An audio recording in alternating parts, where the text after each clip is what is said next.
اللهم إني أسألك علما نافعا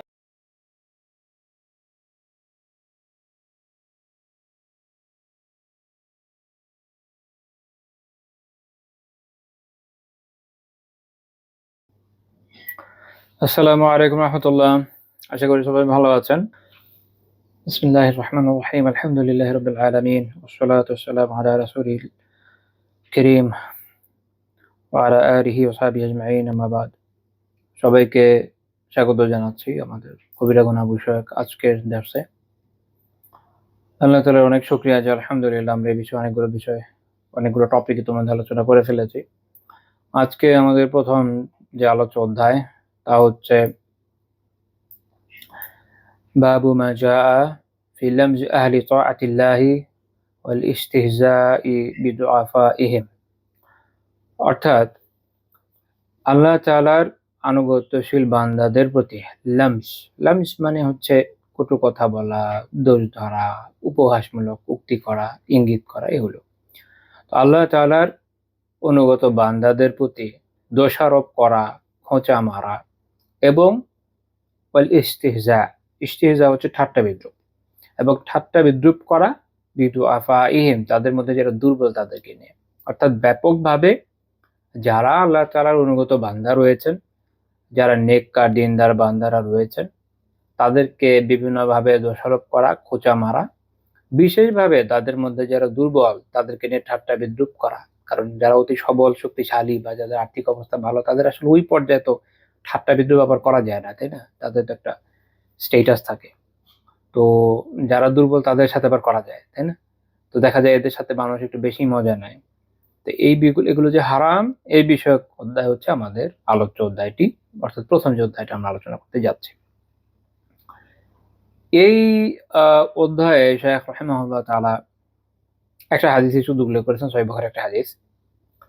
তো তার আগে আমরা যদি মূল প্রসঙ্গটা আরেকটু বোঝার চেষ্টা করি, দেখেন আমরা এর আগেও প্রাসঙ্গিকভাবে আলোচনা করেছি যে মুমিন বান্দাদের নিয়ে, মুসলিম বান্দাদের নিয়ে হাসি মজাক করা, তাদেরকে তাদের তামাশা করে, এটা সরাসরি বৈধ না। এই অধ্যায়ের ঠিক পরে আল ইস্তিহজা নিয়ে আলাদা একটা অধ্যায় আসবে। কাজে ওইটা আলাদাভাবে ওই টপিকটা নিয়ে আমরা পরে আলোচনা করবো ইনশাআল্লাহ।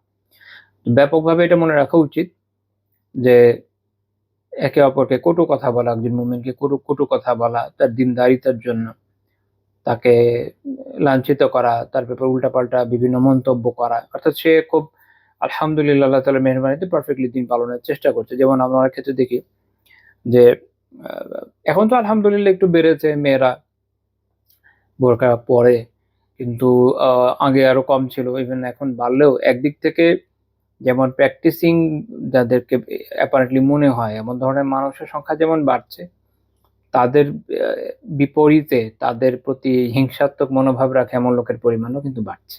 অর্থাৎ ২ টা এক্সট্রিম ফ্লো একসাথে সোসাইটিতে অবস্থান করা শুরু করেছে, যেখানে আগে সংমিশ্রিত অবস্থায় ছিল বলে মনে হয়। আল্লাহু আ'লাম। তো এক্ষেত্রে অনেক ক্ষেত্রে যেটা অনেক অবস্থায় এটা দেখা যায় যে যারা আল্লাহ তাআলার মেহেরবানিতে দিনের বিষয়গুলো সিরিয়াসলি পালনের চেষ্টা করেন, তাদেরকে অনেক ক্ষেত্রে দেখবেন মানুষ খোঁচা দিবে, দোষারোপ করবে বিভিন্ন ক্ষেত্রে। সেটা আপনি কোনো লং জার্নিতে যান, সেইখানে বাস থামিয়ে ফরজ সালাত আদায়ের কথা বলেন, বা এমন হোক যে কোনো বোন পর্দার পর্দা রক্ষা করে বিভিন্ন কাজকর্মের মধ্যে নিজেকে লিপ্ত রাখবে, সেক্ষেত্রে হোক। প্রত্যেক ক্ষেত্রে দেখবেন যে বিষয়টা একদম এক্সট্রিম অপোজিট যারা হয়, যারা ইতোমধ্যে তাদের ঈমানকে শেষ করে ফেলছে, এই ধরনের লোকেরা খুব সহজে নিতে পারে না এই ব্যাপারগুলোকে। তারা কি করে? তারা দোষারোপ করবে, তারা খোঁচা মারবে। এখন এই ক্ষেত্রে যাদেরকে আল্লাহ তাআলা খুব কোনো সামর্থ্য দিয়েছেন, শক্তি দিয়েছেন, আর্থিক হোক, অন্যান্য দিক থেকে, বা রাজনৈতিক ক্ষমতা আছে, তারা অনেক ক্ষেত্রে তুলনামূলক খরচাটা কম খায়। খায় না এটা বলা যাবে না, তারাও কিছু না কিছু খায়। আর যাদের এটা নাই তাদের অবস্থা তো আরো খারাপ, তাদের নিয়ে কি হয়ে যায়? ঠাট্টা বিদ্রূপ হয়ে যায়। তো এ প্রসঙ্গে আমাদের এক ভাইয়ের ঘটনা মনে পড়ল, আওয়ামী লীগ আমলের কথা।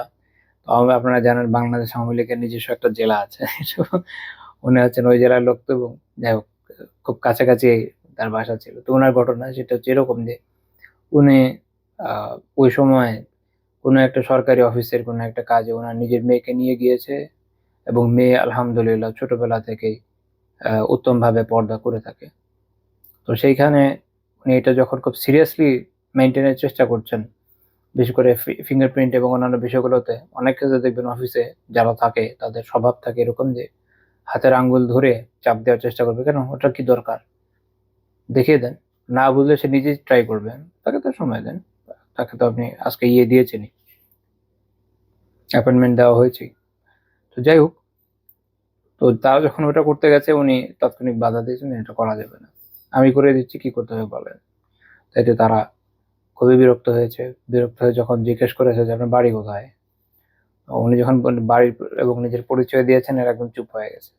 খোঁচা তো খেয়েছে না, খেয়েছে খোঁচা, কিন্তু যেহেতু ওনার পারিবারিক অবস্থা, ওনার ইকোনমিক্যাল কন্ডিশন, পলিটিক্যাল অ্যাফিলিয়েশন সব মিলিয়ে স্ট্রং ছিল, ওই পর্যায়ে খায়নি। তাহলে ভাবেন, এটা যদি একজন সাধারণ দুর্বল মানুষ, আমার আপনার মতো দুর্বল মানুষ, যারা যে কোনো সরকার থাকুক ধরেন ক্ষমতায়, আমাদের মতো দেশগুলোতে যে কোনো সেকুলার সরকার, যে কোনো সেকুলার সরকার ক্ষমতায় থাকুক, এটা মনে রাখেন প্রত্যেকটা পার্টিরই নিজস্ব এরিয়া আসলে আছে। প্রত্যেকটা পার্টিরই কিছু কিছু এরিয়া আছে তাদের দুর্গ। আবার প্রত্যেকটা পার্টিরই কিছু লোকটোক আছে যারা অনেক ক্ষমতাবান থাকে, বাকিরা তো ক্ষমতাবান আসলে থাকে না। ওই বলয়টার বাইরের লোক যদি যারা আছেন, তারা সবাই আসলে ওই পার্টির সবাই সাধারণ মানুষের মতোই বিবেচ্য হন। তো আমাদের যেই আসুক ক্ষমতায়, মনে করেন আমাদের মতো লোকেরা যদি গিয়ে এরকম সিনসিয়ারলি দিনী বিষয়গুলো মেনটেন্যান্সের চেষ্টা করি আমরা, দুঃখিত, মেনটেন করার চেষ্টা করি আমরা, তাহলে কি পারবো? মানে করতে দিবে তো সহজে? এত সহজে দিবে না। দেখবেন এটা নিয়ে বিভিন্নভাবে ঠাট্টা বিদ্রূপ করা হবে, খোঁচা মারা হবে, এই সমস্যা করা হবে। তো এগুলো কবিরা গুনাহ, এটা সরাসরিভাবে কিনা বৈধ নয়। শেখ রাহিমাহুল্লাহ তাআলা যে হাদিসটা উল্লেখ করেছেন, এই হাদিসটা শেখ রাহিমাহুল্লাহ তাআলা যেভাবে বলেছেন ঠিক এইভাবে রেওয়ায়েতে আসেনি। রেওয়ায়েতে যেভাবে আসছে ওভাবে আমি উল্লেখ করছি। সেটা সহিহ বুখারীর 4668 নম্বর হাদিস। আবু মাসউদ রাদিয়াল্লাহু তাআলা আনহু বলেন, লাম্মা উবিনা বিসাদাকাহ কুন্না নাতাহামালু, যখন আমাদেরকে সদাকার নির্দেশ দেওয়া হলো, তখন আমরা বিভিন্ন কাজের মাধ্যমে সদাকা করার জন্য উপার্জন করতে শুরু করলাম। এটা নিয়ে আমি এর আগে আপনাদেরকে অন্য একটা প্রসঙ্গে আলোচনা করেছি। জীবন আচরণের নববী আদর্শে আলোচনা হয়েছে বিষয়টা নিয়ে। তো যদিও দুটো আলাদা দাস, তো এখানেও একটু বলি। সাহাবীদের এক সুন্দর বৈশিষ্ট্য ছিল। আপনি বিভিন্ন সাহাবীদের জীবনীতে দেখবেন, বিশেষ করে সিরাতের মধ্যেও পাবেন, যে তারা শুধুমাত্র যে উপার্জন করতেন, উপার্জন থেকে সদাকা করতেন, ব্যাপারটা এরকম না। আমরা তো উপার্জন থেকেও সদাকা করতে অনেক ভয় পাই, সংকোচ বোধ হয়। সংকোচ মানে কি, যে দারিদ্র্যের আশঙ্কা, যে দিয়ে দিব আমার কি হবে, আমার বাচ্চা-কাচ্চার কি হবে, 14 গোষ্ঠীর কি হবে, এই চিন্তা চলে আসে। তখন এটা মাথায় আসে না, যিনি রিজিক দিয়েছেন তিনি তখন তাদেরও দিবেন, সমস্যা কি? আর সব সম্পদ তো আপনি দিচ্ছেন না, একটা সামান্য ফ্র্যাকশনই তো দিবেন। আর সাহাবীদের ক্ষেত্রে দেখা যায় যে উনারা নেক আমলের জন্য উপার্জন করতেন বটে। যেমন এই ঘটনায় আমরা আবু মাসউদ রাদিয়াল্লাহু তাআলা আনহু বর্ণনায় পাচ্ছি যে যখন সদাকার নির্দেশ আসলো, সাহাবীরা কি করলেন? তারা উপার্জন করছিলেন সদাকা করার জন্য। এটা বেশ কয়েকজন সাহাবীর বর্ণনা এরকম পাওয়া যায়। যে তারা কেউ হয়তো কুয়া থেকে পানি উঠাতেন কিছু খেজুরের বিনিময়ে, কেউ খেজুর গাছে পানি সিঞ্চনের কাজ করেছেন। বিভিন্ন জন বিভিন্ন কাজের মাধ্যমে উপার্জন করেছেন কেন জানেন? সদাকা করার জন্য। সুবহানাল্লাহিল আযীম ওয়া বিহামদিহি। অর্থাৎ আমি সদাকা করতে চাই, আমার এই মুহূর্তে সামর্থ্য নেই, বাট আমি একটা কাজ করব, ওখান থেকে উপার্জন করব। তো দেখেন কি পরিমাণ ইখলাস থাকলে বান্দা এই ধরনের কাজ করতে পারে। ফাজা আবু আকিল বিনিসফি সা। আবু আকিল রাদিয়াল্লাহু তাআলা আনহু আসেন আধা সা নিয়ে। আধা সা হচ্ছে খুবই, খুবই ছোট অ্যামাউন্ট। ধরেন এরকম হাতে নিয়ে ২ হাতে যতটুকু উঠে, ধরেন খেজুর হোক, যব হোক, সেটা হচ্ছে আধা স। ৪ বার উঠালে ১ মুদ হবে। না দুঃখিত, ৪ বার উঠালে হচ্ছে ১ স হবে। একবার যখন উঠাচ্ছেন এটা হচ্ছে ১ মুদ হলো। ওয়াজা ইনসানুম বিআকসারা মিনহু, কেউ তার থেকেও বেশি আনলেন। তো আবু আকিল রাদিয়াল্লাহু তাআলা আনহুর কথা বলছেন স্পেসিফিকলি, মেবি উনি সবচেয়ে কম এনেছেন। তো বাহ্যিকভাবে যখন দেখবেন অনেক বিশাল পরিমাণ সদাকা হয়তো মনে হবে না। কিন্তু এটা তো ইখলাসের বিষয়। বান্দার ইখলাসের সাথে সম্পৃক্ত। বান্দা যখন ইখলাসের সাথে আল্লাহ তাআলার জন্য সাদাকা করবে, যা করবে ওই অনুযায়ী সওয়াব পাবে। হতে পারে একজন ধনী ব্যক্তি, আল্লাহ তাআলা তাকে অনেক দিয়েছেন। সেখান থেকে সে কোনো এক জায়গায় কেউ আসলো, নিজের এলাকার নাম হয়ে যাবে, তো ঠিক আছে দেই, ৳১ কোটি দান করে দিলাম, যাও। কিন্তু তার মধ্যে না ইখলাস আছে, তার মধ্যে এর বিপরীতে রিয়া আছে, অহংকার আছে, তাচ্ছিল্য আছে।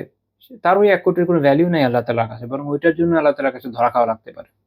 এর বিপরীত ক্রমে যে ইখলাসের সাথে, ইহসানের সাথে আম আল্লাহ তাআলার সন্তুষ্টির জন্য হয়তো ৳10 দিচ্ছে, তার ভ্যালু অনেক, অনেক বেশি। তো এইজন্য সবসময় ইখলাস জরুরি আমলে। আল্লাহ তাআলা আমাদের সবাইকে ইখলাস দান করেন, আমিন। তো আ আবু মাসউদ রাদিয়াল্লাহু তাআলা আনহু বলছেন যে আরো অন্যরা আসলো যারা এর থেকে আরো বেশি দিলেন। ফাকাল আল মুনাফিকুন, তো মুনাফিক যারা ছিল তারা তো সব ক্ষেত্রে মুসলিমদের কি করে? ভুল ধরে। তারা বলে যে ইন্নাল্লাহা লাগানিয়্যুন আন সাদাকাতি হাযা। এরকম সাদাকা থেকে যে অল্প কিছু সামান্য সাদাকা এর থেকে তো আল্লাহ তাআলা এর অপেক্ষা আল্লাহ তো এই সাদাকার দরকার নেই। ওয়া মা ফাআলা হাযা আল আখার ইল্লা রিয়া। অন্যরা যারা অর্থাৎ যারা অনেক বেশি নিয়ে এসছে, কেউ হয়তো অনেক বেশি অ্যামাউন্ট দিয়েছে, তারা তো দিয়েছে রিয়া, লোক দেখানোর জন্য। অর্থাৎ তাদের কথা হচ্ছে যে যারা বেশি দিচ্ছে তারা লোক দেখানোর জন্য দিচ্ছে, আর যারা কম দিচ্ছে তাদের সাদাকার আল্লাহর কোনো দরকার নেই। আচ্ছা, তাহলে তো কি অ্যামাউন্ট দিলে সেটা আল্লাহ তাআলার কাছে গ্রহণযোগ্য হবে এবং তাদের রিয়াও থাকবে না, এর কিন্তু কোনো উত্তর নেই। মূল কথা হচ্ছে যে এই সকল শয়তান, এইসব মানবরূপী শয়তানের কাজ হচ্ছে মুমিনদের বিভিন্ন কাজের মধ্যে আ দোষ ত্রুটি ধরা, অথচ নিজেরা কোনো কাজ করবে না। তো এইজন্য দেখবেন যে যখন এই ক্যাটেগরির মানুষ সোসাইটিতে যারা থাকে তারা কি করে? মুসলিমরা যখন যেকোনো নেক কাজের ব্যাপারে খুব সিনসিয়ার হয়, দেখবেন তারা কোনো না কোনো ভুল ধরে বসে থাকবে। কোনো না কোনো ভুল ধরে বসে থাকবে। এখন আপনি দিনী দাওয়াত দেন, ওটার একটা ভুল ধরবে। কিতাব আদি বিতরণ করেন, ওটার একটা ভুল ধরবে। কিতাব লেখেন, তার মধ্যে একটা ভুল ধরবে। তারপরে হচ্ছে আপনি বিভিন্ন জায়গায় মুসলিমদের জন্য কোনো কল্যাণকর কাজ করেন, এডুকেশনের ব্যবস্থা করেন, যা করেন না কেন, আপনি একটা দাওয়ার ফাউন্ডেশন বানান বা আপনি একটা সদাকার জন্য একটা আলাদা ইনস্টিটিউশন বানান, যা করেন, এমন কোনো কাজ নেই যেটা ভুলেরা ধরবে না। কেন? কারণ হচ্ছে তাদের কাজ হলো ভুল ধরা। তারা চায় হচ্ছে এই ইকোসিস্টেম যেন কখনো তৈরি হতে না পারে। অর্থাৎ যখন মুসলিমদেরকে এভাবে ভুল ধরা হবে, তো যাদের মানসিক শক্তি কম, মানসিকভাবে দুর্বল, তারা কি করবে? তারা তখন এই কাজগুলো থেকে পিছিয়ে যাবে। এর ফলে এখানে একটা ভ্যাকুয়াম তৈরি হবে।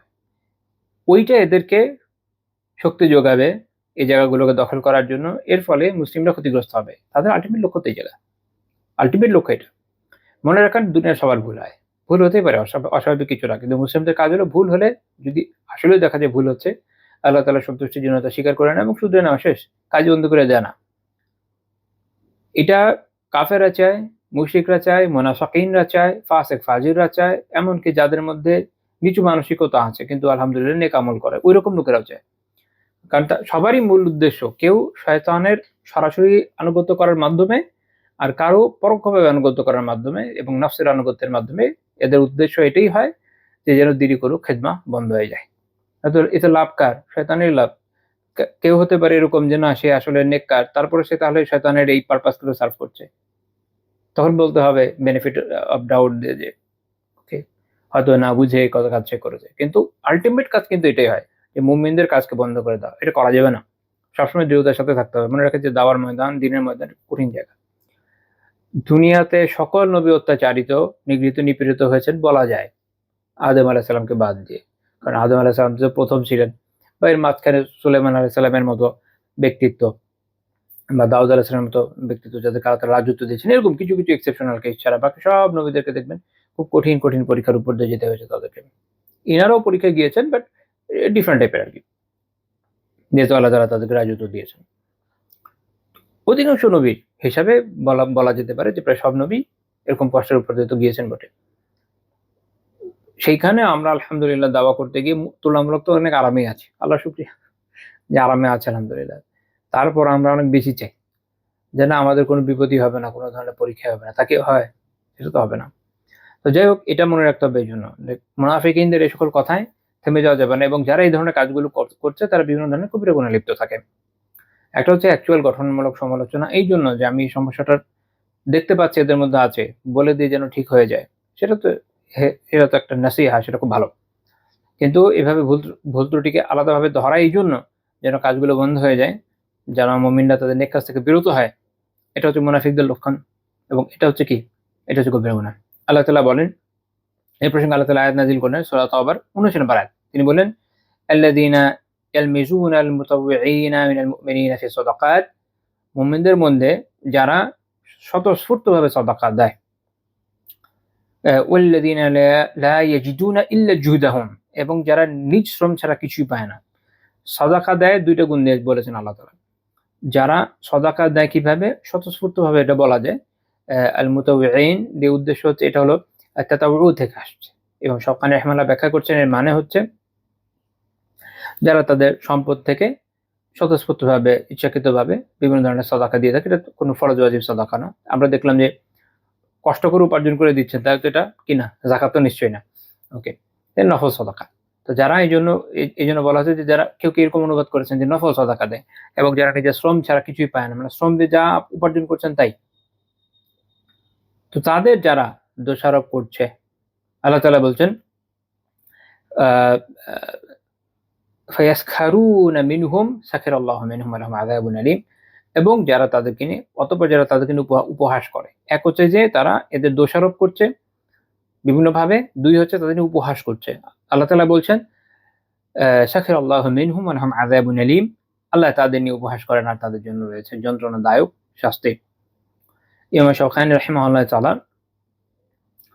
প্রথম যে বিষয়টা যে তাদের দোষারোপ করাটা, এটার ব্যাখ্যা করতে গিয়ে ফাতুল কাদিরে বলছেন, অর্থাৎ আনাল মুনাফিকিনা কানু ইয়াইবুনা আল মুসলিমিনা ইযা তাতাওয়াউ বিশাই মিন আমওয়ালিহিম ওয়া আখরাজু লিসাদাকা ফাকানু ইয়াকুলুনা মা আগনা আল্লাহ আন হাযা ওয়া ইয়াকুলুনা মা ফাআলু হাযা ইল্লা রিয়া ওয়া লাম ইয়াকুন লিল্লাহি খালিসা। এটা আমি ইতিমধ্যে ব্যাখ্যা করে এসেছি যে মুনাফিকরা যখন দেখে যে মুসলিমরা তাদের নফল সম্পদ থেকে নফল সাদাকা করছে, তখন তারা মুসলিমদের দোষ বের করার চেষ্টা করে।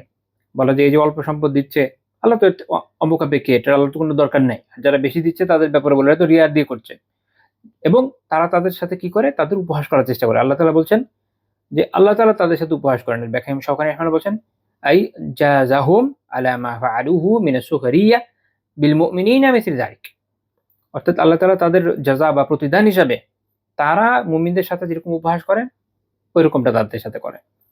ফাসাখিরাল্লাহু মিনহুম বিআন আহানাহুম ওয়া আযাল্লাহুম ওয়া আযাবাহুম, আল্লাহ তাআলা তাদের সাথে উপহাস করেন এইভাবে যে তাদেরকে লাঞ্ছিত করেন, অপদস্থ করেন, তাদেরকে আযাব দান করেন। এইজন্য আয়াতের শেষে আল্লাহ তাআলা কি বলেছেন?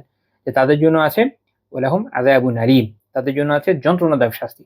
এটার যে কবিরা গুনাহ, কোনো কনফিউশন নেই, এবং এ থেকে আমাদের সতর্ক থাকা উচিত। প্রত্যেক মুমিন তার বোধ বুদ্ধি অনুযায়ী, তার ইলম অনুযায়ী, যতটুকু সে শিখছে জানতে অনুযায়ী আমরা চেষ্টা করা। হ্যাঁ, অনেক ক্ষেত্রে হতে পারে যে তার হয়তো জ্ঞানের কমতি আছে, ওইটা শিখিয়ে দেওয়ার, ভুলগুলোকে ঠিক করে দেওয়া, এটা আদাব আছে। সেটা এরকম হতে পারে না যে সেটা নিয়ে আপনি হাসি ঠাট্টা করবেন। কিন্তু দুঃখজনক বিষয়, খুবই দুঃখজনক বিষয় যে বহির কুফারদের যে বৈশিষ্ট্যটা মুনাফিকিনদের, সেই বৈশিষ্ট্যটা আমরা দেখি আমাদের দেশে এখন যারা বিভিন্ন ক্ষেত্রে, কেউ হয়তো কোনো ইসলামিক পার্টি করে, কেউ হয়তো কোনো ইসলামিক দল করে, মানে যেটা অরাজনৈতিক দল বা সংগঠন বা কোনো গ্রুপের সাথে যুক্ত, এরা অপর গ্রুপের সাথে অনেক ক্ষেত্রে এইটাকে, এই হাসি তামাশা ঠাট্টাকে একটা অন্য লেভেলে নিয়ে গিয়েছে। এটা খুবই দুঃখজনক, খুবই দুঃখজনক। এরকম একটা খারাপ জিনিস, এটা কবিরা গুনাহকে এভাবে নরমালাইজ করা, এটা খুবই খুবই প্যাথেটিক। আল্লাহ তাআলা আমাদের সবাইকে হেদায়েত দান করেন, আমিন। আমরা যে কোত্থেকে কি করছি একমাত্র আল্লাহ তাআলা জানেন। এটা দেখলে তো খুব খারাপই লাগে, সমাধান তো হাতে নাই। আমাদের কাজ হচ্ছে বলে যাওয়া, ওমা আলাইনা ইল্লাল বালাগ, আমাদের কাজ হচ্ছে শুধু পৌঁছে দেওয়া, অন্তত এতটুকু তো করি। তো চলেন পরের অধ্যায়ে চলে যাই। অধ্যায়ের আলোচনা শেষ হলো। বলেছি যে পরের অধ্যায়টা হচ্ছে ইস্তিহজা নিয়ে, অর্থাৎ ঠাট্টা বিদ্রূপ নিয়ে আলাদা একটা অধ্যায়, বাবুল ইস্তিহজা। এটা কবিরা গুনাহ হিসেবে উল্লেখ করেছেন ইবনে হাজার আল হাইতামি রাহিমাহুল্লাহ তাআলা জাওয়াজিরে। আগের যে বিষয়টা নিয়ে আমরা আলোচনা করলাম ওইটা এবং এটা দুইটা পরপর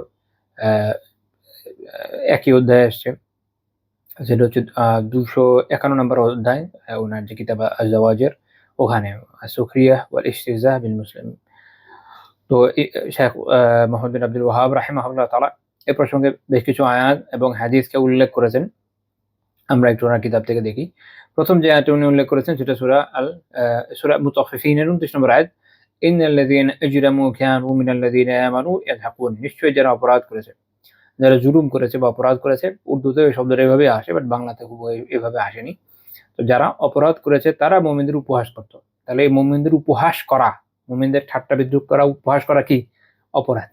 এজন্য বলছেন ইন্নাল্লাযীনা আজরামু, যারা অপরাধ করেছে, তারা কি করেছে? কানু মিনাল্লাযীনা আমানু ইয়াযহাকুন, তারা মুমিনদের নিয়ে উপহাস করত বা হাসি ঠাট্টা করত। একজন শেখ আব্দুর রহমান বিন নাসির সাদি রাহিমাহুল্লাহ তাআলা ওনার তাফসীরুল কারীমের রহমান, যেটা তাফসীরুস সাদি নামে প্রসিদ্ধ, ওখানে উনি বলছেন আকবর আন্নাল মুজরিমিনা কানু ফিদ দুনিয়া ইয়াসখারুনা বিল মুমিনিন। আল্লাহ তাআলা এই সংবাদ দিয়েছেন এই আয়াতে যে অপরাধী যারা তারা মুমিনদের নিয়ে দুনিয়াতে উপহাস করত, ওয়াস্তাহজিউনা বিহিম তাদের নিয়ে ঠাট্টা বিদ্রুপ করত, ওয়াদহাকুনা মিনহুম তাদের দেখে হাসাহাসি করত, তাদের দেখে হাসাহাসি করত। গত অধ্যায়ে আমরা যে বিষয়টা আলোচনা করেছি ওইটারই এটা আপনি সম্পর্ক হিসেবে মনে করতে পারেন আপনারা। তো তাতে মূল ব্যাখ্যাটা সামনে চলে আসে, অর্থাৎ মুমিনদের নিয়ে কি করা হচ্ছে, হাসি ঠাট্টা করে। এটা তো আমরা একটু আগে ব্যাখ্যা করেছি, ওর মধ্যে চলে আসছে। সূরা মুমিনুনের 110 নম্বরে আল্লাহ তাআলা বলছেন ফাতাকাসতুমুহুম শিখরিয়া হাত্তা আনসাউকুম যিকরি ওয়া কুনতুম মিনহুম তাদহাকুন। কিন্তু তাদের নিয়ে তোমরা এত ঠাট্টা বিদ্রুপ করতে যে তা তোমাদেরকে আমার কথা বা আমার স্মরণ ভুলিয়ে দিয়েছিল, তোমরা তো তাদের নিয়ে হাসি ঠাট্টাই করতে। এই খুব ক্রিটিক্যাল একটা আয়াত। আল্লাহ তাআলা বলছেন, ইমাম আন-নাসাফি রাহিমাহুল্লাহ তাআলা তার তাফসীরে ব্যাখ্যা করছেন এটা এভাবে যে আল্লাহ তাআলা যে বলছেন ফাতাকাসতুমুহুম শিখরিয়া, কিন্তু তাদের নিয়ে তোমরা হাসি ঠাট্টা করতে, এত অর্থাৎ এই এত হাসি ঠাট্টা করতে যে এটা যে তোমরা এমন মশগুল হয়ে থাকতে হাসি ঠাট্টা করতে গিয়ে যে হাত্তা আনসাউকুম যিকরি, যে তোমাদেরকে আমার এই হাসি ঠাট্টা তোমাদেরকে আমার কথা আমার স্মরণকে ভুলিয়ে দিয়েছিল। ইমাম নাসাফি রাহিমাহুল্লাহ বলছেন বিতাশাগুলিকুম বিহিম আলা তিলকা সিফা, এই সিফাতে এই বৈশিষ্ট্য বিভূষিত হওয়ার মাধ্যমে অর্থাৎ মুমিনদের নিয়ে হাসি ঠাট্টা করার ফল হয়েছে এটা যে তোমরা আল্লাহ তাআলার স্মরণকে ভুলে গেছো। খেয়াল করে দেখেন যে যারা সবসময় অন্যদেরকে নিয়ে হাসি ঠাট্টা করতে থাকে, অন্যান্য মুমিনদেরকে নিয়ে হাসি ঠাট্টা করতে থাকে, বিভিন্নভাবে তাদের নিয়ে মশকরা করে, দ্বীনদারিকে নিয়ে প্রশ্নবিদ্ধ করে এবং এগুলো নিয়ে বিভিন্ন ধরনের কথাবার্তা বলে, খেয়াল করলে দেখবেন এই ধরনের লোকের অন্তর এইভাবে শক্ত হয়ে যায় যে তারা গ্র্যাজুয়ালি যদি আগে কিছুটা হলেও আল্লাহ অভিমুখী থেকেও থাকতো, গ্র্যাজুয়ালি থেকে আরো দূরে চলে যায়।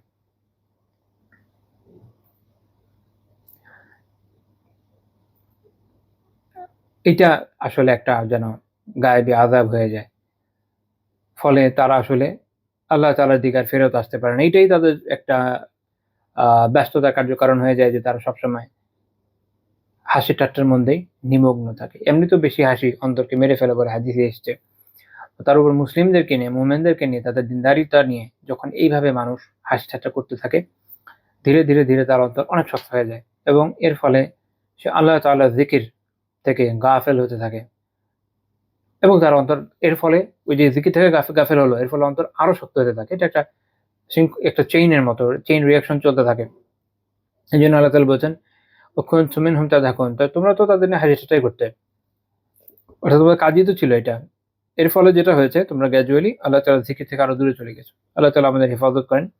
এই বৈশিষ্ট্য এত খারাপ যে এটার ফলে মানুষ অনেক বেশি লাঞ্ছিত অবস্থা হয়। কারণ আপনি যত আল্লাহ তাআলার জিকির থেকে গাফেল হতে থাকবেন, আপনি আরো পাপের মধ্যে লিপ্ত হতে থাকবেন এবং গ্র্যাজুয়ালি আপনি আরো ধ্বংসের দিকে চলে যাবেন। আমি এরকম আরেকজনকে দেখেছি যারা বিভিন্ন ক্ষেত্রে এরকম বৈশিষ্ট্য ধারণ করত। তাদেরকে আমি দেখেছি যে যারা গ্র্যাজুয়ালি সময়ের সাথে সাথে দিন থেকে আসলে আরো দূরে চলে গিয়েছে। কেউ অনেক রকমের অভিযোগও করেছে যে আরে সুখ পাচ্ছি না, শান্তি পাচ্ছি না, ভালো লাগছে না। কিন্তু এটা সলিউশন হিসেবে আল্লাহ তাআলার জিকিরের দিকে ফেরত আসা এটা তাদের দিয়ে হয়ে ওঠেনি, বরং তারা জিকির থেকে আরো দূরে চলে গিয়েছে এবং আল্লাহ তাআলা থেকে আরো দূরে চলে গিয়েছে। আল্লাহ তাআলা আমাদের হেদায়েত দান করেন, আমিন। তারপরে আরেকটা আয়াত শেখ উল্লেখ করেছেন সূরা হুজুরাতের 11 নম্বর আয়াত, ইয়া আইয়ুহাল্লাযীনা আমানু লা ইয়াসখার কওমুম মিন কওমিন আসা আন ইয়াকুনা খায়রাম মিনহুম। হে ঈমানদারগণ বা হে মুমিনগণ, কোন মুমিন সম্প্রদায় যেন অপর কোন মুমিন সম্প্রদায়কে উপহাস না করে। আল্লাহ তাআলার ব্যাখ্যা দিচ্ছেন এইভাবে যে কেননা যাদেরকে উপহাস করা হচ্ছে তারা উপহাসকারীদের চেয়ে উত্তম তো হতে পারে। মানুষ আরেকজনকে নিয়ে উপহাস বা ঠাট্টা বিদ্রূপ কখন করে? যখন সে অপরের থেকে নিজেকে উত্তম মনে করে। তো এটার মধ্যে এমনিও তো গর্ব অহংকারের একটা রোগ কিন্তু আছে না? ধরেন কেউ মনে করলো যে অমুকের চেয়ে অমুক দেখতে সুন্দর না, অমুক কুৎসিত, ফলে সে তার বডি শেমিং করবে, তার কালার নিয়ে কথা বলবে। এটা কখন সে করবে? যখন সে তার নিজের কালারটাকে সুন্দর মনে করছে বা নিজের বডিকে স্ট্রাকচারকে সুন্দর মনে করছে। তার মধ্যে অহংকারটা আছে দেখে তো আরেকজনকে সে তাচ্ছিল্য করছে। এবং এইটা সবচেয়ে ক্রিটিক্যাল হয় তখন যখন মানুষ আরেকজনকে তার দিনদারিতার জন্য বা তার দিনই বোঝার জন্য উপহাস করতে যায় বা তার অন্যান্য বিভিন্ন সমস্যার জন্য উপহাস করতে যায়। অথচ যাকে উপহাস করা হচ্ছে তার থেকে এই লোক যে দিনী অবস্থায় তার থেকে আরো ভালো আছে, এটা কোনো গ্যারান্টি আসলে নেই, আখিরাতে বোঝা যাবে। কিন্তু বিচার হয় নাই, হাসরের ময়দান কায়েম হয়নি। রাসূলুল্লাহ সাল্লাল্লাহু আলাইহি ওয়াসাল্লাম এমনি সতর্ক করে বলেছেন, "আল কিবরু বাতারুল হক ওয়া গামতুন নাস।" আপনারা জানেন, এটা নিয়ে আমরা আগে আলোচনা করেছি, সহিহ মুসলিমের হাদিস এবং সুনান তিরমিজি, মুসাদ্দাক হাকিমে আসছে যে অহংকার কি? অহংকার হচ্ছে হককে হককে পরিত্যাগ করা এবং মানুষকে তুচ্ছ-তাচ্ছিল্য করা। তো যখন মানুষ এই কাজগুলো করে, তখনই তার মধ্যে ওই প্রবণতা তৈরি হয় যে সে আরেকজনকে তুচ্ছ-তাচ্ছিল্য করে বা আরেকজনকে উপহাস করে। তো আল্লাহ তাআলা বলছেন, এরকম করো না। কারণ এটা করার মানে হচ্ছে, এটা মনে করা যেতে পারে যে তোমার মনের মধ্যে অহংকার আছে। তুমি তোমার নিজের ট্রিটমেন্ট করো। আরেকজনকে উপহাস করতে যেও না। বিশেষ করে মুমিনদেরকে তাদের দ্বীনি কার্যক্রমের কারণে। হতে পারে ভুল করতে পারে। কিন্তু কোন কাজের এন্ড রেজাল্ট তো আগে থেকে বোঝার উপায় নাই। দেখতে হবে যে সরাইভাবে ঠিক আছে কিনা। যদি সরাইভাবে ঠিক থাকে তো আলহামদুলিল্লাহ। দৃষ্টিভঙ্গির পার্থক্য আসতে পারে। কিন্তু যদি সরাইভাবে ঠিক থাকে তো চলুক। আপনি বরং খায়রের জন্য দোয়া করেন, বারাকার জন্য দোয়া করেন বা সৎ পরামর্শ থাকলে দেন, কোনো সমস্যা থাকলে ধরিয়ে দেন, ব্যাস শেষ। যদি পাপ হয় তো কোরআন সুন্নাহর দলিলের মাধ্যমে, ওলামায়ে কিরামের উদ্ধৃতির মাধ্যমে বুঝিয়ে দেন যে জিনিসটা সঠিক না, হারাম, এখানে পাপ হচ্ছে, এ থেকে বেঁচে থাকো। কিন্তু একটা হালাল কাজ কেউ করছে, আপনার দৃষ্টিভঙ্গির সাথে মিলছে না, ব্যাস আপনি তার উপহাস করতে নেমে পড়লেন, এরকমটা করবেন না। ওয়ালা নিসাউম মিন নিসাইন আসা আন ইয়াকুন্না খায়রাম মিনহুন, এবং নারীরাও যেন অন্য কোনো নারীদেরকে উপহাস না করে, কেননা যাদেরকে উপহাস করা হচ্ছে তারা উপহাসকারিনীদের চেয়ে উত্তম হতে পারে। বিশেষভাবে নারীদের কথা এখানে বলা আছে, কারণ এর আগে পুরুষদের কথা আলাদাভাবে বলা হয় নাই, রিজালের কথা আসেনি। কওমুম মিন কওম বলা হয়েছে, এক সম্প্রদায় অপর সম্প্রদায়ের কথা বলা আছে। স্পেসিফিকলি নারীদের কথা বলার কারণ হচ্ছেই যে নারীদের মধ্যে এই প্রবণতাটা অনেক প্রকট। এটা দেখা যায় যে অনেক ক্ষেত্রে যেভাবে আলোচনা হয়, আল্লাহু আ'লাম, এর উদাহরণ দেওয়াও খুব বেশি জরুরি না। আমি ভাবছি সবাই কম বেশি বুঝেন। মহিলারা একজন একজনের সৌন্দর্য হোক, ইভেন চুলের দৈর্ঘ্য হোক, কাটিং হোক, ড্রেস আপ হোক, তারপরে কে কোন বিশেষ দিনে কতটুকু সালাত আদায় করেছে কি করে নাই, যারা একটু দিনদার, এগুলো হোক, বিভিন্ন ক্ষেত্রে এইভাবে উপহাস করতে পারে যেটা ভয়ানক পর্যায়ের। আল্লাহ তাআলা এর জন্য আলাদাভাবে তাদেরকে বলে দিয়েছেন যে তারা যেন এই কাজটা না করে। তো এরপর শাইখ রাহিমাহুল্লাহ তাআলা একটা হাদিস উল্লেখ করেছেন, এটা শুআবুল ঈমান, ইমাম বাইহাকী রাহিমাহুল্লাহ উল্লেখ করেছেন, 6333 নম্বর হাদিস। হাসান রাহিমাহুল্লাহ তাআলা বলেন, রাসূলুল্লাহ সাল্লাল্লাহু আলাইহি ওয়াসাল্লাম বলেছেন, ইন্নাল মুস্তাহজিঈনা বিন নাসি ইউফতাহু লিআহাদিহিম ফিল আখিরাহ বাবু মিনাল জান্নাহ। যারা মানুষদেরকে নিয়ে দুনিয়াতে ঠাট্টা বিদ্রূপ করত, আখিরাতে তাদের জন্য জান্নাতে একটা দরজাকে খোলা হবে। ফায়ুকালু লা হালুম্মা হালুম্মা, তাদের বলা হবে আসো আসো। ফায়াজিউ বিকিরবিহি ওয়া গাম্মিহি ফাইযা জাআহু উগলিকা দুনাহু সুম্মা ইউফতাহু লাহু বাবুন আখার। যখন তারা একদম তাদের চরম ব্যাকুলতা, দুঃখ কষ্ট নিয়ে ওই দরজার কাছে আসবে, ওটা বন্ধ হয়ে যাবে। পৌঁছানোর সামনাসামনি মুখের উপর দরজা বন্ধ। তারপর তার জন্য আরেকটা দরজা খোলা হবে। ফায়ুকালু লাহু হালুম্মা হালুম্মা ফায়াজিউ বিকিরবিহি ওয়া গাম্মিহি ফাইযা জাআহু উগলিকা দুনাহু। তারপর তারা তাদের যে চরম ব্যাকুলতা, দুঃখ কষ্ট নিয়ে আবার ওই দরজার কাছে যাবে, ওটাও তাদের মুখের উপর বন্ধ হয়ে যাবে এবং বলা আরেকটা দরজা এরকম চলবে আর কি, খুলে যাবে। ফামা ইয়াজালু কাযালিকা হাত্তা ইন আহাদাহুম লাইফতাহু লাহুল বাবু মিন আবওয়াবিল জান্নাহ ফায়াকালু লাহু হালুম্মা ফামা ইয়াতিহি মিনাল ইয়াস। এরকম চলতে থাকবে, একটা পর্যায়ে আসলে জান্নাতের একটা দরজা তাদের জন্য খোলা হবে। তো তখন তারা তাদের যে হতাশা, চরম হতাশা, ওইদিকে আর যাবেই না। হতাশার কারণে ওখানে যাবেন। অর্থাৎ এইভাবে তারা যেমন দুনিয়াতে ঠাট্টা বিদ্রূপ করেছে, তাদের সাথে ঠাট্টা বিদ্রূপ করবে, এটা তাদের কথা আসছে। জান্নাতের দরজা খোলার কথা তাদের জন্য আসে যারা মুমিন। এটা যাদের একটু কবিরা গুনাহ, এটা কুফার আর মুনাফিক, ওরা তো জাহান্নামে যাবে, ওরা ওই পর্যন্ত যাবেই না। এটা হচ্ছে মূলত মুমিন, কিন্তু গুনাহ কিছু করেছে। অনেক নেককারও হয়তো, আপনারা জানেন যে জান্নাতের প্রথমে তো পুল সিরাত, তারপর হলো জিসর। পুল সিরাতটা পার হওয়ার পরে এরপর আরেকটা পুল থাকবে, এটা হচ্ছে জিসর। ওখানে বিভিন্ন জনের ছোটখাটো বিভিন্ন ত্রুটি বিচ্যুতি যা রয়ে যাবে বা কোনো গুনাহ, অপরের কোনো হক কারো বাকি থাকলে ওটা ওই জায়গায় আদায় করে দেওয়া হবে। এমনকি কোনো ভেড়া বা কোনো বকরি যে শিং ছিল, আরেকজন যে শিং ছিল না, তাকে যে গুঁতো দিয়েছিল, সেটা ওখানে আদায় করা হবে, এরকম। তো বিশেষ করে একের অপরের সাথে যে মনোমালিন্য, একে অপরের হক আদায়ের যে বিষয়গুলো মুমিনদের মধ্যে থেকে যাবে, যারা আলহামদুলিল্লাহ জান্নাতি, বাট এই সমস্যাগুলো তাদের আছে, ওই জায়গায় সেটেল করা হবে। তো যারা এরকম দিনদার নেককার মানুষ, খুব ভালো মানুষ, কিন্তু অনেকের মধ্যে এরকম প্রবণতা আছে, এটা একটা কবিরা গুনাহ তো করেছে, কিন্তু সে জান্নাতে যাওয়ার উপযুক্ত, তার নেক আমলের পরিমাণই বেশি, কিন্তু এই জায়গাটা এটা মাফ হওয়া দরকার। আরেকজনের সাথে একটা মনোমালিন্যের বিষয় আছে, কারণ আরেকজনের সাথে সে কাজটা করে এসেছে। তো ওটার সাজা হচ্ছে এরকম যে এক পর্যায়ে তাকে এখানে নিরাশ করে দেওয়া হবে, যেটা এর আয়াত থেকে বুঝা যায়। এই হাদিসের সনদ তো হাসান, কিন্তু এটা মুরসাল। ইমাম হাসান আল বসরি রাহিমাহুল্লাহ তাআলা ছিলেন। তো উনি কোন সাহাবী থেকে বর্ণনা করেছেন এটা উল্লেখ করেন নাই। আচ্ছা, এরপর আরেকটা বক্তব্য শেখ রাহিমাহুল্লাহ আরেকটা হাদিস উল্লেখ করেছেন রাসূলুল্লাহ সাল্লাল্লাহু আলাইহি ওয়াসাল্লাম থেকে, সেটা ইমাম আত-তাবারানী রাহিমাহুল্লাহ আল মু'জামুল কবীর এনেছেন। ১৪,৭৩৩ নম্বর হাদিস, মান মাতা হাম্মাজা লাম্মাজা মুলাক্কিবান লিন-নাস, যে এই অবস্থায় মারা যায় যে সে হচ্ছে হাম্মাজ, লাম্মাজ এবং মুলাক্কিবান লিন-নাস, তিনটা শব্দ। হাম্মাজ মানে যে অগ্রপশ্চাতে দোষ চর্চাকারী, গীবতকারী। লাম্মাজ হচ্ছে যে মানুষের সামনাসামনি কটূক্তি করে। একটা গীবত তো হচ্ছে কি পিছনে পিছনে বলা যে হচ্ছে অমুক এই সেই, সে অপছন্দ করে এই ধরনের কথা বলা। লাম্মাজ হচ্ছে যে সামনাসামনি খোঁচা দেখে, চোখ দেখবেন, হ্যাঁ হয়েছে না তুমি এরকম, তুমি তুমি সে এরকম ডাইরেক্ট বলে ফেলে, বলে যে আমি তো মুখের উপর বলতে পারি, মনে করে আমি খুব ভ্যাডাম দেখলাম, বিশাল বিশাল কাজ করলাম, এটা লাম্মাজ। এটা হচ্ছে মানুষের সামনাসামনি খোঁচা দেয়। মুলাক্কিবাল লিন-নাস, যে মানুষকে হেয় করার জন্য বিভিন্ন খারাপ অপছন্দনীয় নামে ডাকে, একে ওকে বিভিন্ন নিকৃষ্ট নামে লকব দিয়ে তাকে ডাকে, এটা শরীয়তে কিনা বৈধ না। কানা আলামাতুহু ইয়াউমাল কিয়ামা, কিয়ামতের দিন এদের আলামত হবে, এদের চিহ্ন হবে এই, ইয়াসিমাহু আল্লাহু আলাল খুসুম মিন কালামি মিন মিন কিলাল মিন কিলা শিকাইনি, ইয়াসিমাহু আল্লাহু আলা আল খুলতুমি মিন কিলা শিকাইন, যে কিয়ামতের দিন আলামত হবে যে আল্লাহ তাআলা তার যে নাকের দুই পাশে ওখানে দাগ মেরে দিবেন বা সিল মেরে দিবেন, মানে এরকম তাকে দেখেই চেনা যাবে সে এরকম ছিল। তো এই বর্ণনাটা ইমাম আল হাইসামি রাহিমাহুল্লাহ তাআলা মাজমুউজ জাওয়াইদে উল্লেখ করে বলেছেন যে এখানে আব্দুল বিন সালেহ বলে একজন রাবী আছেন, তাকে আব্দুল মালিক বিন সুহাইব রাহিমাহুল্লাহ তাআলা উনি তাকে সিকা বলেছেন, বাট অন্যরা যায়ীফ বলেছেন, আল্লাহু আলাম, এটা সনদের অবস্থা আল্লাহু আলাম। তো এটা ছাড়াও, মানে এই দুই রিওয়ায়াত ছাড়াও আমাদের জন্য আসলে এর আগে আয়াতই যথেষ্ট, যেখানে এই বিষয়ে খুব গুরুত্ব দিয়ে আলোচনা করা হয়েছে, বাকি এই দুটা সাপোর্টিভ হিসেবে উল্লেখ করা যেতে পারে, আল্লাহু আলাম। তো এই অধ্যায়ের আলোচনা আমাদের এখানে শেষ হলে পর আমরা আরেকটা অধ্যায় ইনশাআল্লাহ যাব।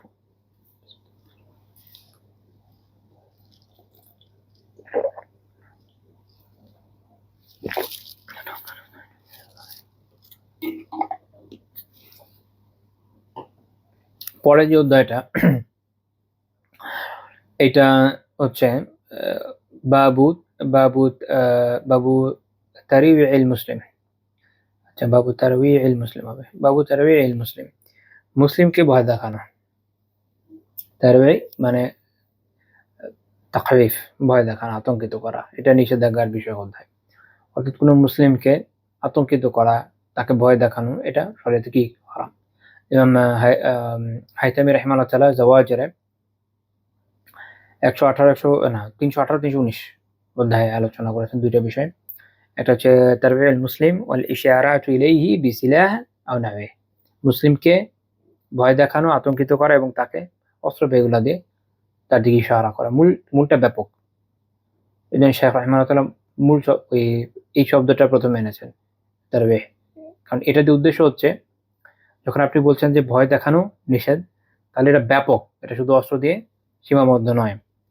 আলাদাভাবে হাইতামি রাহিমাহুল্লাহ তাআলা আরেকটা অধ্যায় এটার সাথে একত্রিত করেছেন, সেটা হচ্ছে অস্ত্র দিয়ে ভয় দেখানো। এই জন্য দুইটার মধ্যে শেখ রাহিমাহুল্লাহ তাআলা এই অধ্যায়টা কিনেছেন, এই নামটা কিনেছেন যেন এটা ব্যাপক হয় এবং এর মধ্যে সবগুলো বিষয় চলে আসে। একজন মুসলিমকে কতভাবে ভয় দেখানো যেতে পারে, অনেক দিক দিয়ে যেতে পারে। মিছে আপনি বলতে পারেন, না তোমার তো এই সমস্যা, তুমি তো মরে যেতে পারো, সে বেচারা আতঙ্কিত হয়ে গেল, আসলে এমন কিছুই হয়নি, যেটা অনেকে করে। আপনি গাড়ি নিয়ে, বাইক নিয়ে যাচ্ছেন, একজনকে এমন ভাবে গেলেন যে তার গায়ে উঠিয়ে দিবেন, যেটা রাস্তাঘাটে এখন আমরা খুব কমনলি দেখি। আল্লাহ জানে মানুষের মধ্যে এরকম প্রবণতা কিভাবে আসে। অন্তত আমি তো মানে আমার পুরো জীবনই তো এদেশেই, কিন্তু আমি আগে কখনো এরকম দেখেছি বলে মনে করতে পারছি না। কিন্তু এখন মানুষের মধ্যে প্রবণতাটা অনেক ব্যাপক, যাদের গাড়ি আছে, বাইক হোক, যে কোনো ধরনের গাড়ি, মানুষকে ভয় দেখায় যায়, উঠিয়ে দিচ্ছে। হ্যাঁ, এটাও একই রকম কথা, এটাও একটা কবিরা গুনাহের মধ্যে পড়বে। বা যত রকম ভাবে হতে পারে, একজনকে ভয় দেখালেন, কেউ ঘুমিয়ে আছে, তার পাশে এমন কোনো অবজেক্টে ঠাসলেন যে সেখান থেকে উঠে এটা থেকে ভয় পেয়ে গেল, এটা কবিরা গুনাহের মধ্যে পড়বে। সুনান আবি দাউদের 5094 হাদিস। আব্দুর রহমান বিন আবি লাইলা রাহিমাহুল্লাহ তাআলা বলেন, ওয়ালা হাদাসানা আসহাবু মুহাম্মাদিন সাল্লাল্লাহু আলাইহি ওয়াসাল্লাম, আমাদেরকে মুহাম্মদ সাল্লাল্লাহু আলাইহি ওয়াসাল্লামের সাহাবী বর্ণনা করেন, আন্নাহুম কানু ইয়াসিরুনা মা'আন নবী সাল্লাল্লাহু আলাইহি ওয়াসাল্লাম, একবার নবী সাল্লাল্লাহু আলাইহি ওয়াসাল্লামের সাথে তারা সফরে ছিলেন। ফানামা রাজুলুম মিনহুম, তাদের মধ্য থেকে একজন ব্যক্তি ঘুমিয়ে পড়লেন। ফানতালাকা বা'দুহুম ইলা হাবল মা'আহু ফাআখাযাহু, তো তাদের মধ্যকার কেউ গিয়ে হয়তো মজা করার জন্য পাশে একটা রশি দিয়ে আসলেন। তো তিনি যখন উঠে এটা দেখে ভয় পেয়ে গেলেন, ফাফাজিয়া, তিনি এটা দেখে ভয় পেয়ে গেলেন। তো রাসূলুল্লাহ সাল্লাল্লাহু আলাইহি ওয়াসাল্লাম বললেন, লা ইয়াহিল্লু লিমুসলিম আইয়ুরাউইআ মুসলিমা, কোন মুসলিমের জন্য এটা হালাল নয়, বৈধ নয় যে অন্য কোন মুসলিমকে ভয় দেখাবে। শেখ আলবানী রাহিমাহুল্লাহ হাদিসকে সহিহ বলেছেন।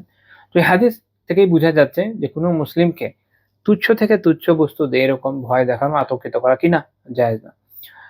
কিন্তু আমরা এমন এক বিচিত্র সোসাইটিতে বড় হয়েছে যে মানুষ একে অপরকে ভয় দেখাতে খুব ভালোবাসে। কবিরা গুনাহ এটা ছেড়ে দিতে হবে, তওবা করতে হবে, আল্লাহ তাআলা তৌফিক দান করেন। আমিন।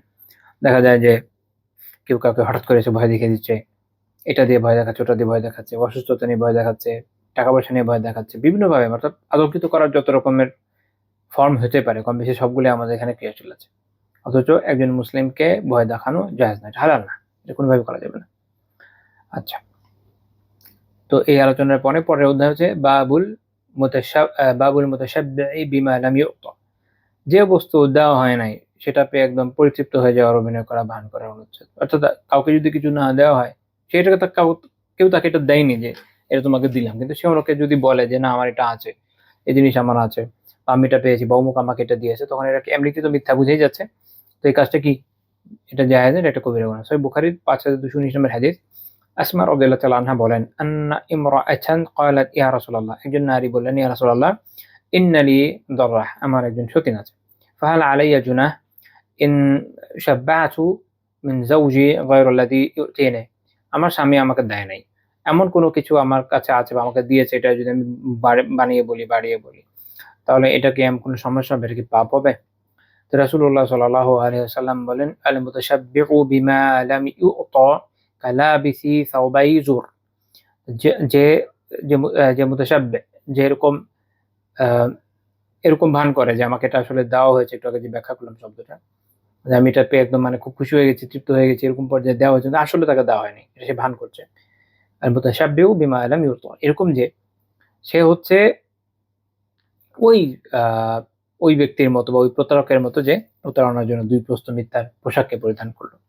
এটা এই উপমা দেওয়ার কারণ সম্পর্কে ইমাম ইবনুল আসির রাহিমাহুল্লাহ তাআলা জামিউল উসূলে ব্যাখ্যা করছেন যে, ওয়া ইন্নামা শুবিহা বিলাবিসি সাওবাই জুর, এই ধরনের ব্যক্তিকে মিথ্যার দুই প্রস্ত পোশাক পরিধানকারীর সাথে তুলনা করা হচ্ছে এই জন্য, এই সাওবাই দি জুরি, অর্থাৎ প্রতারক ব্যক্তি যে দুইটা পোশাক পরার একটা এটার মতো। সেটা কি এরকম উনি ব্যাখ্যা করেছেন যে, যেমন দেখা গেল এক হতে পারে যে এটা কেউ এরকম একটা ব্যাখ্যা করেছেন অবশ্যই, যেমন ইমাম আল আজহারী রাহিমাহুল্লাহ একটা ব্যাখ্যা আছে যে কেউ তার হাতের আস্তিনের উপর আরো একটা আস্তিন এমন ভাবে পড়লো যেটা মনে হয় যে তার কাছে দুই প্রস্ত কাপড় আছে, না আসলে তার কাছে দুই প্রস্ত কাপড় নাই। ওই জামানায় যে সময় এটা বলা হয়েছে, ওই সময় আরবদের মধ্যে কাপড়ের এমনি সংকট ছিল, আপনারা সাহাবীদের বর্ণনায় পাবেন যে সে সময় তারা সাধারণত এক প্রস্ত কাপড়ই পরতেন। পরে যখন আল্লাহ তাআলার মেহেরবানিতে পারস্য বিজয় হলো, অনেক বেশি ধনাঢ্যতা আসলো, তখন দুই প্রস্ত কাপড় পরা তাদের পক্ষে সম্ভব হলো ব্যাপকভাবে আর কি। তো ওই সময় কেউ এরকম পড়ার মানে এটা বোঝানো যে হ্যাঁ আমি খুব ধনাঢ্যতার সাথে আসি, আসলে তার মধ্যে নাই। তো সে দেখানোর জন্য এক প্রস্তের নিচে আরেক প্রস্ত জাস্ট কিছু কাপড় সেলাই করে রাখলো, এরকম। এতে হচ্ছে প্রতারণা। আরেকটা হলো যে কেউ হয়তো এমন পোশাক পরলো যেটা থেকে মনে হয় সে দুনিয়া থেকে তুচ্ছতা সাধন করছে, যেটা আমরা এখনকার সময় ভণ্ড-পীরদের মধ্যে দেখতে পারি। তার এমন একটা ভাবনা যে আমি তো একদম পুরা দুনিয়া বিমুখ মানুষ, কিন্তু তার চিন্তা, তার পুরা মন মস্তিষ্ক কার্যকর থাকে মুরিদানের পকেটের মধ্যে। তো এরকম হলে কি হবে? তাহলে তো সমস্যা। তো এরকম ক্ষেত্রগুলা আমি যে উদাহরণ দিয়েছি, এটা আসলে ইবনে কাসির রাহমাতুল্লাহ নিজেও দিয়েছেন। আচ্ছা, আমি সংক্ষিপ্ত করার জন্য আজকে এটা দিলাম না, কোট করলাম না আরকি। জামিউল উসূল এই আলোচনাটা আছে। তো মোদ্দা কথা হচ্ছে এই যে ব্যক্তির কাছে যেটা নাই ওটা দাবি করা ইটসেলফ তো কবিরা গুনাহ, এটা মিথ্যা হওয়ার কারণ আমরা এমনিও বুঝি। দ্বিতীয়ত এটা একটা প্রতারণা। হ্যাঁ? এটা একটা প্রতারণা। আলাদাভাবে এই বিষয়টা হাদিসেও উল্লেখ আছে। কাজেই কেউ যদি মনে করে, যেমন অনেকে মনে করে এরকম যে অমুকের উপর আমার একটু প্রাধান্য বিস্তার করা দরকার, আমি তমুক যে আমাকে বেশিরভাগ ফেভার করছে, বিশেষ করে দেখবেন যে নেতারা অনেক সময় এই কাজ করে যে অমুক নেতা তো অমুক নেতার হাত আছে আমার উপর টাইপের একটা ভাব নিয়ে ঘুরে বেড়াতে চায়। তো এমন একটা অ্যাটিটিউড নিবে, এমন কোনো একটা ছবি এনে দেখাবে একসাথে ছবি তুলে যে তার সাপোর্ট আমার কাছে আছে। আসলে এরকম কিচ্ছু নেই। হয়তো একদিন দেখা হয়েছে। এই যে একটা টেনডেন্সি সমাজে থাকে, মানুষের মধ্যে আছে, এটা স্বাভাবিকভাবে কি না? বৈধ নয়। এমনিতেও প্রতারণা আমরা বুঝতেই পারি। তারপর স্পেসিফিকলি এই বিষয়টাকে আলোচনা করা হয়েছে যে এটা একটা কবিরা গুনার অন্তর্ভুক্ত। আশা করি বিষয়গুলো আমাদের জন্য আমরা বুঝতে সক্ষম হয়েছি। আজকে আমরা অলরেডি বেশ কয়েকটা চ্যাপ্টার আলোচনা করেছি। কিন্তু একদিন আমরা এর বেশি আর ইনশাআল্লাহ আলোচনা করব না। নেওয়ারও একটা ব্যাপার থাকে। তো আজকের আলোচনা আমাদের এই পর্যন্তই থাকছে। সুবহানাকাল্লাহুম্মা বিহামদিকা লা ইলাহা ইল্লা আনতা আস্তাগফিরুকা ওয়া আতুবু ইলাইক। আল্লাহ তাআলা বিষয়গুলো আমাদের বোঝার এবং এর উপর আমলের তৌফিক দেন। এইভাবে যে আমরা যেন কবিরা গুনাহ এগুলো এবং এখন পর্যন্ত যা আলোচনা হয়েছে, আগামীতে যা আলোচনা হবে, সকল ধরনের কবিরা গুনাহ থেকে বেঁচে থাকতে পারি। আল্লাহ আমাদের সেই তৌফিক দান করেন। আমিন। আল্লাহ তাআলা আমাদের ইতোমধ্যে হয়ে যাওয়া গুনাহগুলোকে মাফ করে দেন। যেহেতু আমরা মানুষ, আগামীতেও হবে গুনাহ, এটাই স্বাভাবিক। আল্লাহ তাআলা সেগুলো মাফ করে দেন। আমিন। এবং আল্লাহ তাআলা তৌফিক দান করেন যেন আমরা সবসময় তার দিকে মুতাওয়াজ্জিহ হতে পারি এবং পাপ হয়ে যাওয়া মাত্র তওবা করতে পারি, ইস্তিগফার করতে পারি। সেই তৌফিক দান করেন। আমিন। আল্লাহ তাআলা আমাদের তাদের অন্তর্ভুক্ত করেন যারা নেক আমল করলে খুশি হয়ে যায় এবং বদ আমল করলে দুঃখিত হয়ে যায় এবং আল্লাহ তাআলার দিকে রুজু করে। আমিন। আ আর আরেকটা বিষয় হচ্ছে যে জীবন আচরণে নববী আদর্শের লাস্ট দার্স ইনশাআল্লাহ আল্লাহ যদি তৌফিক দেন নেক্সট সোমবার হবে। যদি আল্লাহ তৌফিক দেন ইনশাআল্লাহ তাআলা। এর মাধ্যমে এটা আলোচনা শেষ হয়ে যাবে। আশা করি আপনারা যারা রেগুলারলি করছেন তারা ওখানে অংশ নিবেন। এবং আল্লাহ তাআলা তৌফিক দিলে ইনশাআল্লাহ তাআলা তার ঠিক পরের সপ্তাহে এটার একটা এক্সাম আমরা মাসখানেক পরে নিব ইনশাআল্লাহ। জীবন আচরণ নববী আদর্শের।